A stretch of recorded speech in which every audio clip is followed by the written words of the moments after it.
এইমাত্র খবর পেলাম, ফোন করে খবর দেওয়া হলো যে অভিষেক ব্যানার্জির নির্দেশে এই ধরনের কার্যকলাপ পুলিশ ঘটিয়েছে।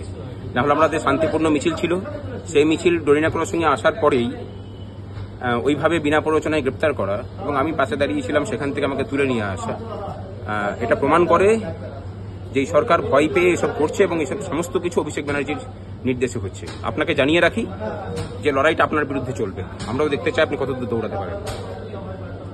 একদমই তাই, ভাস্কর যেটা বলেছে সেটা কোনো ভুল কথা বলেনি। কারণ আমরা এই মাত্র জাস্ট লালবাজার থেকে আসলাম। প্রথমত লালবাজার কোনো কি ধারা দিয়েছে সেটা জানাতেই পারেনি।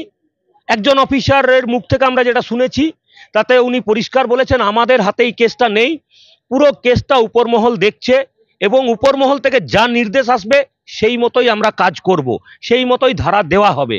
উপরমহল স্বাভাবিকভাবেই এই টার্গেটেই ছিল যে ভাস্কর ঘোষকে যদি কোনোভাবে গ্রেপ্তার করা যায় ইলেকশনের আগে। কারণ সংগ্রামী যৌথ মঞ্চ বারে বারে দাবি করেছে কেন্দ্রীয় বাহিনী না থাকলে ভোট কর্মীরা ভোট গ্রহণ প্রক্রিয়ায় অংশগ্রহণ করবে না। সংগ্রামী যৌথ মঞ্চ বারে বারে দাবি করেছে সাধারণ মানুষ যাতে তার নিজের ভোটটা দিতে পারে তার জন্য। তাই সংগ্রামী যৌথ মঞ্চ এবং তার কনভেনার ভাস্কর ঘোষ এই সরকারের গলার কাঁটা হয়ে দাঁড়িয়েছিল। তাই এই সরকার যেন তেন প্রকারে চেয়েছিল ভাস্কর ঘোষকে গ্রেফতার করতে। আজকে পুলিশ সেটাই করেছে এবং উপরমহলের নির্দেশে সমস্ত কিছু, প্রথমে ছিল বেলেবেল ধারা, পরে উপরমহলের নির্দেশে একটা নন বেলেবেল ধারা দিয়ে দেওয়া হয়েছে। যে ভাস্কর ঘোষকে আজকে যেভাবে পুলিশ টেনে হিঁচড়ে নিয়ে গেল, এই মুহূর্তে সবাই বলছেন রাস্তার কুকুরকে ওইভাবে কেউ টানে না, কারণ তার পাঞ্জাবি ছিঁড়ে গেল, রীতিমতো দেখা গেল সরকারি কর্মচারীকেই সরকার পুলিশ দিয়ে এভাবে নির্যাতন। এই মুহূর্তে সোশ্যাল মিডিয়া থেকে শুরু করে রাজনৈতিক মহল থেকে শুরু করে সবাই এই মুহূর্তে নিন্দার ঝড় বয়ে যাচ্ছে একাধিক। আমার সঙ্গে রয়েছেন চন্দন চ্যাটার্জি, কথা বলবো। দাদা কি বলবেন? দেখুন, আমরা একটা কথা শুনেছি প্রবাদ বাক্য, সেই প্রবাদ বাক্যে বলেছে চুরিবিদ্যা বড় বিদ্যা যদি না পড়ো ধরা। পশ্চিমবঙ্গের নেতা মন্ত্রীরা সেই চুরিবিদ্যাটাই করেছে, কিন্তু দুর্ভাগ্যের বিষয় তারা ধরা পড়েছে। আর সংগ্রামী যৌথ মঞ্চ পথের কাঁটা হয়ে দাঁড়িয়েছে এই চুরি এবং এই যে দুর্নীতি তার বিরুদ্ধে। আজকে চাকরি প্রার্থীদের 7টি মঞ্চ যে মিছিল শুরু করেছিল, একদম নির্বিষ মিছিল, শান্তিপূর্ণ মিছিল, সেই মিছিলে চাকরি প্রার্থীরা সংগ্রামী যৌথ মঞ্চকে আবেদন করেছিল যে আপনারা আমাদের পাশে থাকুন। আমরা যেহেতু চাকরি প্রার্থীদের নিয়ে লড়াই করছি, ভাস্কর ঘোষের নেতৃত্বে আজকে আমাদের কয়েকজন ওই মিছিলে সামিল হয়েছিলেন। পুলিশ যেটা বলছে নাকি পারমিশন নেই। যদি পারমিশন না থাকে তাহলে আপনারা মিছিল যেখান থেকে শুরু হলো সেখানে আটকালেন না কেন? প্রথম কথা। দ্বিতীয়ত, পুলিশ ইচ্ছাকৃতভাবে ডরিনা ক্রসিং থেকে ভাস্কর ঘোষকে টানতে টানতে, এবং আমরা প্রিজন ভ্যানের ভেতরে দেখেছি ভাস্কর ঘোষের গায়ে হাত দেওয়া হয়েছে, মারধর করা হয়েছে। আমাদের কাছে তার যথেষ্ট এভিডেন্স আছে, আমরা সেই এভিডেন্স কোর্টে প্রডিউস করব। উল্টে পুলিশ যে ধারাটা দিয়েছে 353, পুলিশের কাজে বাধা দান এবং পুলিশকে জল ছেটানো, তার কোথাও কোনো রকম সামান্যটুকুও প্রমাণ পাওয়া যায়নি। আজকে এই পুলিশ সন্দেশখালীর মা বোনেদের নির্যাতন আটকাতে পারে না, এই পুলিশ শাহজাহানদের ধরতে পারে না, এই পুলিশ টেবিলের তলায় লুকোতে পারে। আর এই পুলিশ, নির্লজ্জ পুলিশ প্রশাসন, ভাস্কর ঘোষের মতো নেতৃত্ব যারা চাকরি প্রার্থীদের জন্য লড়াই করছে, যারা সমাজের স্বচ্ছতার জন্য লড়াই করছে, তাদেরকে টানতে টানতে কুকুরের মতো ভাবে নিয়ে যায় জেলের ভেতরে। আসলে উনি আন্দোলন করে উঠে এসেছেন, তো উনি জানেন আন্দোলনের কি ঝাঁজ, সাধারণ মানুষ যদি আন্দোলনে নামে তাহলে কি হতে পারে। আজকে সংগ্রামী যৌথ মঞ্চ বারে বারে চাকরি প্রার্থীদের নিয়ে সাধারণ মানুষের কথা বলছে, যেভাবে আন্দোলনটাকে সংগঠিত করে তুলেছে, তাতে পশ্চিমবঙ্গে এই যে লোকসভা ভোট, এই লোকসভা ভোটে এই সরকার একটা ভয় পাচ্ছে যে কোথাও বোধহয় জমি হারিয়ে যাবে এই সরকারের। কারণ সংগ্রামী যৌথ মঞ্চ যেভাবে লড়াইটা দিচ্ছে, মাননীয়া জানেন যে লড়াইয়ের জায়গা যদি ছেড়ে দেওয়া হয় তাহলে আমার জায়গা সরে যাবে।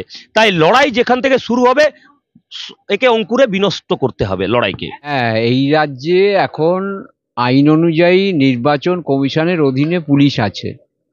তো আজকে যে মিছিলটি ছিল সেই মিছিলের সঙ্গে নির্বাচনের কোনো সম্পর্ক ছিল না, এবং তা সত্ত্বেও কেন তারা এই ঘটনা ঘটালো তার কারণ হচ্ছে যে নির্বাচন কমিশনের তাদেরও নিরপেক্ষ নয় আমাদের যেটা মনে হচ্ছে। কারণ পুলিশ জানে যে এই রাজ্যের পুলিশ যেভাবে দলদাস হয়ে গেছে, তারা যে রাজনৈতিক দল এই রাজ্যে ক্ষমতায় আছে সেই রাজনৈতিক দলের মাথায় যারা বসে আছে তাদের নির্দেশেই পুলিশ এখনো চলছে। এবং আজকে যখন আমরা নির্বাচন কমিশনকে জানাতে গেলাম, তারা প্রথমে আমাদের কথা শুনতেই চায়নি। তারপরে যখন বললাম যে পুলিশ তো আপনাদের অধীনে, তখন তারা বাধ্য হয়ে শোনে এবং বলে যে পুলিশের কাছে আমরা একটা রিপোর্ট চাইছি। তো এইভাবে যে নির্বাচন কমিশনও এই রাজ্যে এসে তার নিরপেক্ষতা হারিয়ে ফেলছে, এটাও লজ্জার।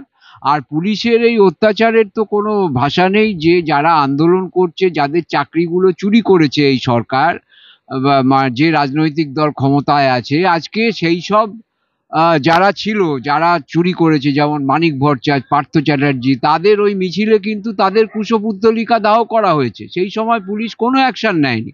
কিন্তু যখনই ডোরিনা ক্রসিং এর সামনে এসে বিষয়টা, মিছিলটা পৌঁছয়, তখনই পুলিশ একতরফা ভাবে মিছিলকে ছত্রভঙ্গ করা, অ্যারেস্ট করা এবং ভাস্কর ঘোষ সহ সংগ্রামী যৌথ মঞ্চের আরো 4 জনকে তারা গ্রেপ্তার করে। এটার কারণ হচ্ছে যে সংগ্রামী যৌথ মঞ্চ এই যে এখানে যে অনিয়ম চলছে এই রাজ্যে, যে বিশৃঙ্খলা চলছে, গত যে পঞ্চায়েত ভোট, সেই সময় সংগ্রামী যৌথ মঞ্চ লড়াই করে সুপ্রিম কোর্ট অবধি গিয়ে এই রাজ্যে কেন্দ্রীয় বাহিনী নিয়ে এসেছিল। সুতরাং বর্তমানে যে রাজনৈতিক দল ক্ষমতায় আছে তারা সেই ভয় পাচ্ছে যে সংগ্রামী যৌথ মঞ্চের কনভেনার ভাস্কর ঘোষ যদি বাইরে থাকে, তাহলে তাদের সেই ব্যাপারটা আবারও, ভোট চুরির ব্যাপারটা আবারও আটকে দিতে পারে সংগ্রামী যৌথ মঞ্চ। এই ভয়েই তারা আজকে গ্রেপ্তার করেছে ভাস্কর। তো একটা বার্তা দিয়েছি পশ্চিমবঙ্গের আপামর জনগণের কাছে যে আপনারা নির্বিঘ্নে ভোটটা দিন, নিজের ভোট নিজে দেবেন। বাইরে সেন্ট্রাল ফোর্স থাকবে, বুথে সেন্ট্রাল ফোর্স থাকবে, আর বুথের ভেতরে পশ্চিমবঙ্গের কর্মচারীরা জনগণের পক্ষে থাকবে, যাতে জনগণ নিজের ভোট নিজে দিতে পারে। ভোট চুরির আর কোনো জায়গা নেই। আপনারা পঞ্চায়েত ভোটে দেখেছেন ব্যালট বাক্স নিয়ে কিভাবে দৌড়েছে, কিভাবে দলদাস অফিসাররা ব্যালট পেপার খেয়ে নিয়েছে। প্লেটে দেখা গেছে ব্যালট পেপার সাজানো আছে, সেই ব্যালট পেপার খাচ্ছে। এবারে মেশিন খাবে না কি খাবে আমরা জানি না, কিন্তু আমরা অতন্দ্র প্রহরীর মতো রয়েছি পশ্চিমবঙ্গের মানুষের স্বার্থে, যাতে পশ্চিমবঙ্গের মানুষের ভোটটা চুরি না যায়, পশ্চিমবঙ্গের মানুষের স্বপ্নটা যাতে চুরি না যায়।